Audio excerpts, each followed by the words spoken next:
Audiobook El socialismo, una alternativa para América Latina, de Chafik Handal. Entrevistado por Marta Harnecker. Sobre la Comuna de París, ¿qué reflexiones tú crees que son de interés para el proyecto salvadoreño? Mira, Marx y Lenin dieron en la Comuna de París una respuesta de la historia al problema de cómo debía ser el nuevo poder, el poder de los trabajadores, es decir, el poder de las clases más numerosas de la sociedad, de quienes producen las riquezas. Una de las conclusiones principales que los clásicos hicieron de esa experiencia es la necesidad de establecer el control de los trabajadores sobre el poder y sobre el aparato del Estado, la completa sujeción del aparato, instrumento del poder de los trabajadores, a los trabajadores mismos. Si bien la revolución democrática en nuestro país generará un gobierno compartido, pluralista, que no será solo de los trabajadores, consideramos que esta tesis marxista conserva su vigencia y en El Salvador tendrá expresión en el poder popular. Otra serie de conclusiones muy probablemente no se podrán aplicar exactamente como ellos las concibieron en nuestro país. El propio partido bolchevique no lo pudo hacer en la URSS debido a las difíciles condiciones en que este país debió afrontar la construcción del socialismo. Por ejemplo, no es necesario que en la actualidad un funcionario tenga un salario exactamente equivalente al de un obrero calificado. Los salarios de los funcionarios no deben ser tan altos, pero sí deben ser diferentes al del simple trabajador. ¿No piensas tú que es muy importante que todo funcionario del Estado o de la vanguardia gane un salario que le permita justificar ante las masas su nivel de vida, especialmente si este es algo superior al promedio?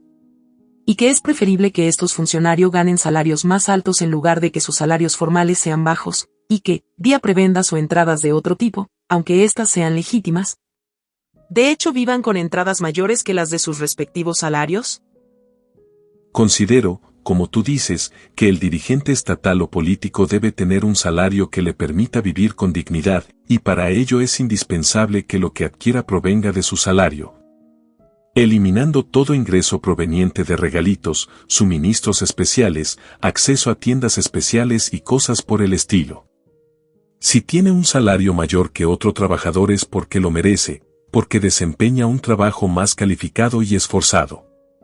En la base de estas consideraciones está el entendido de que los dirigentes y funcionarios deben tener niveles de vida modestos, nunca suntuosos y menos cuando el pueblo sufra pobreza y grandes dificultades. Este es un asunto de principio y exige que la modestia sea real. Que detrás de un salario modesto no se esconda otro que, en la práctica, se ve elevado varias veces por toda clase de prebendas. ¿Cuál crees tú que debe ser el estilo de conducción de la vanguardia en la revolución salvadoreña?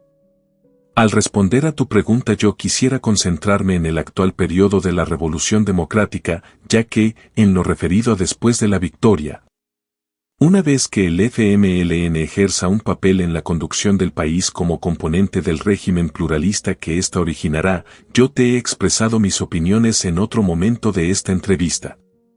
Es cierto que me he limitado a plantear solo las grandes líneas que considero fundamentales para la conducta de la vanguardia en esa nueva situación, pero ahora no podría ir más allá de eso.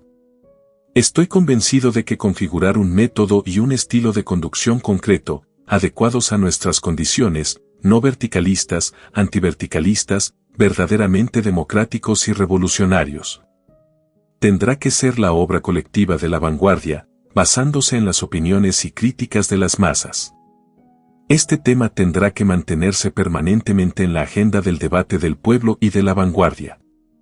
Antes de la victoria de la revolución todos sabemos que la vanguardia no puede existir sin profundas raíces en el pueblo, sin la credibilidad de éste, sin que éste acepte su conducción y la siga en todas las batallas, incluso a riesgo de la vida. El papel de vanguardia se ejerce o se pierde en cada momento, en dependencia de que las masas la sigan o no. La vanguardia debe vincularse profundamente a las masas, llevarles las ideas revolucionarias, y ello solo puede lograrlo partiendo de sus motivaciones y en el curso de sus luchas. Desatada la lucha de masas, esta impone a la vanguardia el reto de mostrar capacidad para no despegarse de ellas y al mismo tiempo, para no estancarlas. Si la vanguardia trata de forzar el avance de las masas, creyendo que puede hacerlo con puros llamamientos o tratando de imponerles consignas y formas de lucha que no son comprendidas por estas, las masas no la seguirán.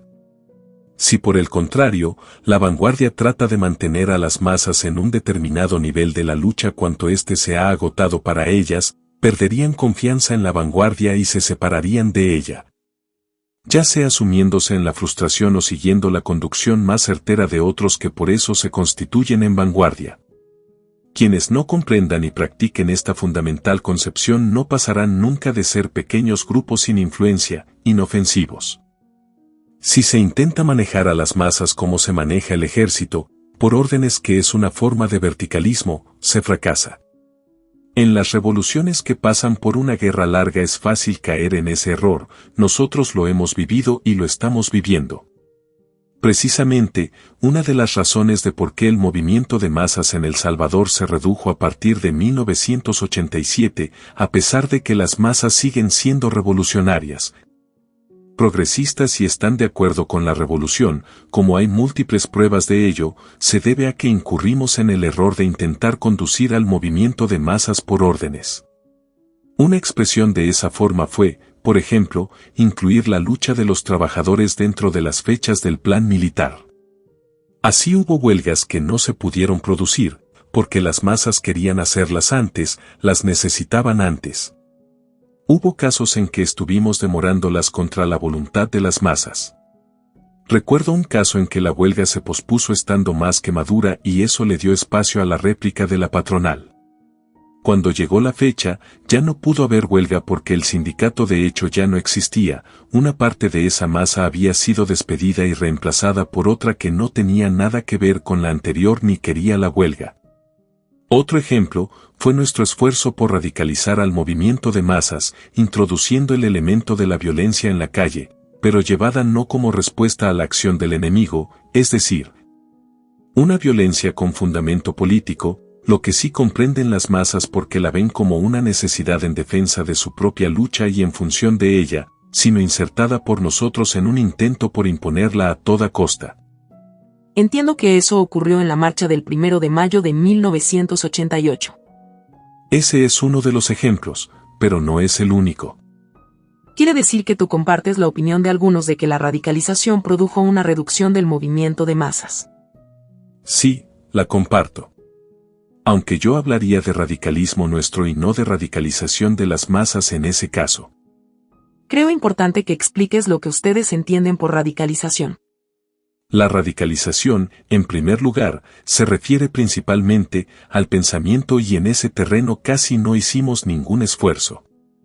Este esfuerzo por radicalizar el pensamiento puede radicalizar la acción si cada paso en esa dirección se apoya en su estado de ánimo, en la experiencia que las masas están haciendo en sus luchas y en su convicción de que adelantar tales pasos es justo y necesario. Pero en aquel tiempo, nosotros no comprendíamos hasta el fondo que a las masas no se las puede dirigir por órdenes como se dirige al ejército.